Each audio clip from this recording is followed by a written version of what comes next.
नमस्कार महाराष्ट्र, मी बन्सीलाल सरदे घेऊन आलो आहे एक नवीन अपडेट न्यूज आपल्या आउटलुक महाराष्ट्र या चॅनल वरती। महाराष्ट्रात लोकसभा 2024 याचे मतदान कधी आणि कुठे असणार?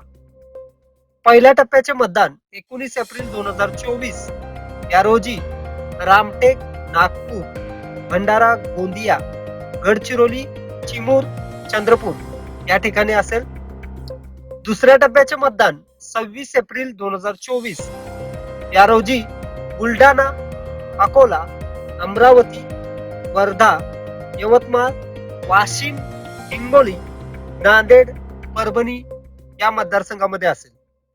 तिसऱ्या टप्प्याचे मतदान 7 मे 2024 या रोजी रायगड, बारामती, धाराशिव, लातूर, सोलापूर, माढा, सांगली, सातारा, रत्नागिरी, सिंधुदुर्ग, कोल्हापूर, हातकणंगले या मतदारसंघामध्ये असेल।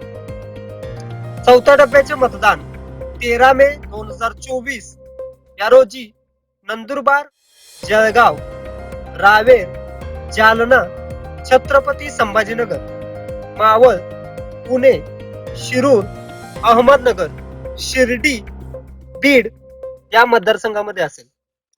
पाचव्या टप्प्याचे म्हणजेच अंतिम 20 मे 2024 धुळे, दिंडोरी, नाशिक, पालघर, भिवंडी, कल्याण, ठाणे आणि मुंबईतील सर्व 6 मतदारसंघ या मतदारसंघामध्ये पार पडेल। अशा प्रकारे लोकसभेची निवडणूक महाराष्ट्रात 5 टप्प्यामध्ये पार पडेल। असे अपडेट आणि परत जाणून घेण्यासाठी आजच आमच्या चॅनलला लाईक करा, सबस्क्राइब करा। धन्यवाद। अशा प्रकारचे व्हिडिओ पाहण्यासाठी आजच आमच्या आउटलुक महाराष्ट्र या चॅनलला लाईक करा, शेअर करा आणि सबस्क्राइब करा।